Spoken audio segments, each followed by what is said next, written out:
trillions of dollars of assets looking to find their way into crypto. It's going to be Bitcoin, ETH, Solana, stablecoins, and other applications we're not even thinking about today. He discusses the price of Bitcoin, altcoins that Wall Street is probably most interested in first, Donald Trump, the upcoming launch of the Ethereum ETF, and long-term tendencies that will drive up the price of cryptocurrency. By amount of Bitcoins held, Bitwise is presently the 5th largest ETF. Chief Investment Officer Matt Hogan has a keen sense of what's going on Wall Street. Please provide an update on the performance of these Bitcoin ETFs. What information is required? First of all, two things. One, these are the most successful ETFs of all time, which is really remarkable, right? There's been thousands of ETFs launched over 30 years, and the fastest growing ones of all time are these Bitcoin ETFs. That tells you just how much pent up demand there is from professional investors to access this asset class. What we're seeing right now is something really interesting. There's a huge wave of flows, primarily from retail investors in January, February, and March. And then they took the foot off the pedal. We had a period where we sort of chopped sideways, but we're seeing a re-acceleration of flows in the last few weeks, and I think it's gaining momentum. What I think that is, Kate, is the people who started their due diligence, the RIAs, the institutions, the hedge funds, who started looking at this in January, they're now wrapping that up and they're starting to allocate. That's the reason I think we're going to see maybe even stronger flows in H2 than we did in H1. We're seeing the professional investors come in and drive the flows. What is the pitch that you give to your high net worth clients? What is the pitch you give to your institutional investors? Sort of the investment thesis that you're hearing from folks, it seems to be still that allocation of maybe 2 to 5% as a risk asset versus digital gold, any sort of store of value. Is that fair to say, and what are you hearing? Well, you know, at Bitwise, we speak to financial advisors every day about crypto. We've been doing it for 7 years. Yeah. And when we talk to them about BitB, our ETF, there are really two things that come into fore. The first is massive concern about rising debt, deficits, and the long-term outlook for the dollar. Investors feel that and they need a way to hedge that, and Bitcoin has been the fastest horse in that race, the best way to hedge that for the last few years. You know, since COVID, the dollar has lost 25% of its value. Bitcoin's up 700 or 800%, so it's been a great hedge. That's one major catalyst. The other one is really simple, which is people are just looking at supply and demand. The supply of Bitcoin is basically fixed, right? And actually the rate of new supply fell in half in April, and yet we have trillions of dollars of institutional capital that needs to find its way into the market.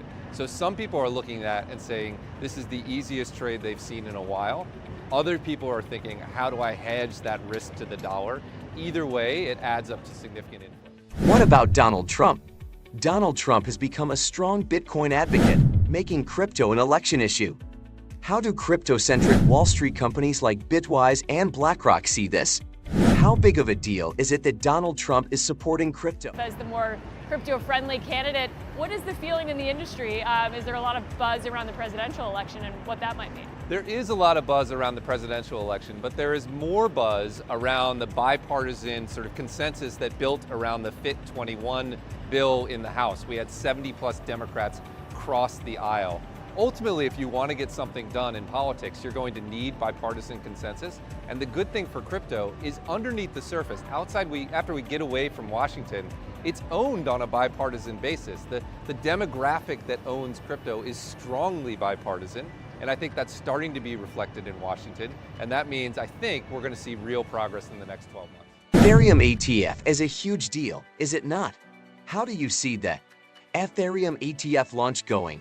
And now that Wall Street is interested in crypto, not just Bitcoin, what altcoins is Wall Street looking at after that? What about Ether ETFs at some point? What's your anticipation for any sort of success there, and how would it compare to some of the Bitcoin offerings that are now available? Give us a little bit of what to expect on the Ethereum side. Sure, when you think about professional investors, what's the first thing they learn? They learn diversify your exposure. No one holds one stock or one bond. Yeah. They hold a portfolio of stocks, a portfolio of bonds.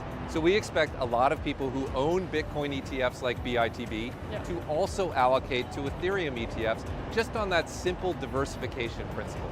Now, if I had to guess, I think there'll be a little bit slower acceleration of flows into Ethereum ETFs if they launch than we saw in Bitcoin, because there's more to learn. It's a more complex asset, it has different use cases, but you can be sure almost all professional investors are coming into the crypto market. They're going to want 1 to 5% exposure, and most of those are going to want to hold both of the largest assets, Bitcoin and ETH.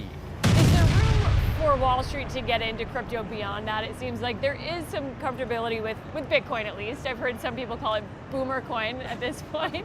That it seems to, at least its reputation has gotten better. It seems to be sort of pegged as the safest, the biggest, the oldest. Yeah. But there's about $1 trillion worth of other assets that might not be as palatable. What's your take on if Wall Street will ever get comfortable with that side of it? I think they'll get comfortable with it. I think you'll see them look beyond Bitcoin and ETH toward things like Solana as they start to understand some of the non-financial applications of open blockchains. And I think that will resonate. The other place I think we're going to see huge investment, including from the largest financial institutions in the world, is in stablecoins. That's a $150 billion market. I think that will be a multiple trillion-dollar market in a few years, with big names like JP Morgan and Bank of New York and others trying to find a foothold in that space. So again, it's the same story. The big question, what could go wrong? What keeps you up at night?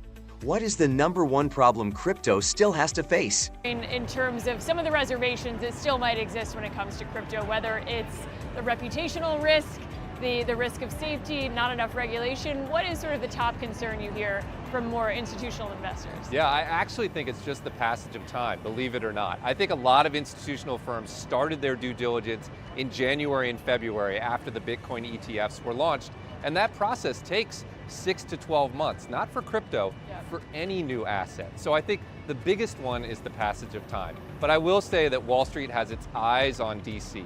There was a real change in sentiment when we saw sort of bipartisan progress in Congress around comprehensive crypto regulation. I think once that comes into the fore, you're going to see this trickle of institutional assets turn into a flood. Very exciting times. You know, most people are ignoring Bitcoin right now, particularly as it just ranges and ranges. There are so many reasons to be bullish on Bitcoin and the entire cryptocurrency market. Thanks for tuning in to today's video. The next 6 months in crypto are shaping up to be incredibly exciting, and there's a lot to look forward to. From Bitcoin ETFs to Ethereum's potential, and even the broader acceptance of crypto on Wall Street, the future looks bright. If you found this video helpful, make sure to smash the like button and subscribe for more updates and insights. Don't forget to hit the bell icon so you never miss an update. Drop your thoughts and predictions in the comments below. What do you think will be the biggest crypto news in the next 6 months? Stay tuned for more in-depth analysis and discussions. Until next time, stay safe and happy investing.